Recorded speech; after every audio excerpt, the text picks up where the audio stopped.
Saudara-saudara yang saya banggakan, pada kesempatan kali ini kita akan membahas tentang properti asuransi atau polis asuransi properti.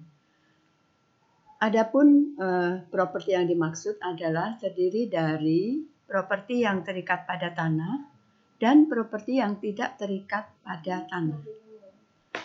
Polis asuransi properti terdiri dari deklarasi dan perjanjian asuransi. Dalam deklarasi tersebut dicantumkan yang pertama adalah properti, 2 orang, yang ketiga kerugian, yang keempat lokasi, yang kelima waktu, keenam penundaan dan pembatalan, serta yang ketujuh adalah jumlah ganti rugi.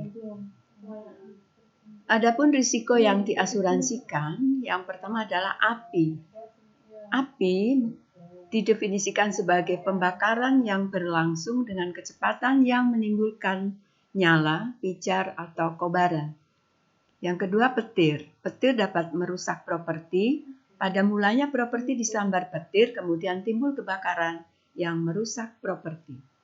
Yang ketiga adalah pemindahan. Sering properti mengalami kerusakan pada waktu dipindahkan dari tempat satu ke tempat yang lain.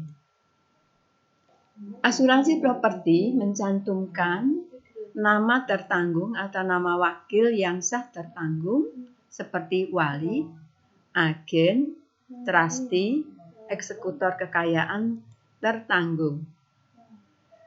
Adapun kerugian meliputi yang pertama kerugian langsung dan yang kedua kerugian tidak langsung. Lokasi. Lokasi menyatakan dengan satu perkecualian bahwa properti harus berada pada lokasi yang disebutkan di dalam kontrak.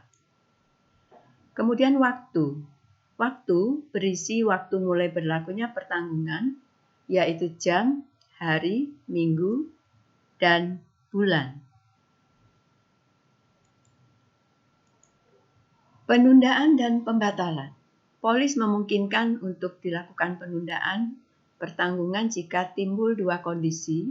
Yang pertama adalah terjadi peningkatan yang tinggi dalam bahaya atau hazard yang sebenarnya dalam jangkauan pengetahuan dan pengendalian tertanggung. Yang kedua, properti dikosongkan atau tidak dihuni selama lebih dari 60 hari berturut-turut. Jumlah ganti rugi.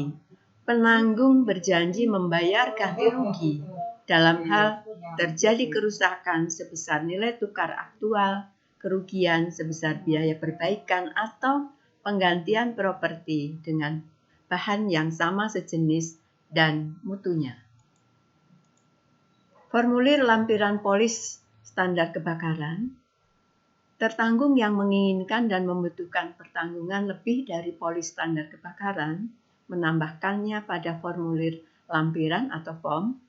Tambahan risiko atau peril tersebut memerlukan tambahan premi yang harus dipenuhi tertanggung untuk memperoleh pengesahan atau endorsement. Beberapa asuransi properti. Yang pertama adalah asuransi properti kendaraan bermotor yang meliputi asuransi properti yang menyangkut kerusakan, kehilangan, atau kerugian atas kendaraan itu sendiri, dan asuransi liability yang menyangkut kewajiban dan tanggung jawab hukum atas pemilikan dan pertanggungan kendaraan. Sedangkan yang kedua, asuransi pengangkutan, yaitu memberikan pertanggungan kerugian untuk alat transportasi serta kargo dalam pengangkutan air, darat, dan udara. Asuransi properti pengangkutan laut atau Ocean Marine Insurance memberikan perlindungan. Yang pertama, asuransi kapal atau hull insurance melindungi pemilik terhadap kerugian kapal itu sendiri. Yang kedua, asuransi cargo insurance melindungi pemilik kargo dari kerugian akibat kerusakan, kehancuran, atau kehilangan. Dan yang ketiga, asuransi muatan atau freight insurance melindungi pemilik kapal terhadap kehilangan pendapatan yang seharusnya diperoleh. Kemudian asuransi properti pengangkutan pedalaman Yang pertama, perlindungan terhadap pemilik properti yang diangkut oleh kendaraan bermotor, kereta api, dan pesawat terbang. Yang kedua, perlindungan terhadap barang dan peralatan yang sifatnya tidak tetap. Dan yang ketiga adalah pertanggungan atas barang berharga. Asuransi properti pesawat udara, asuransi pencurian, asuransi ketidakjujuran, asuransi ketel uap dan mesin yang disebabkan karena ketidakjujuran karyawan, karena pekerjaan atau jabatan tertentu. Kemudian asuransi menyeluruh termasuk seluruh pembantu atau karyawan, serta paket asuransi properti komersial. Demikian saudara-saudara pada sesi ini yang dapat dijelaskan. Semoga saudara-saudara mahasiswa semuanya dapat memahami.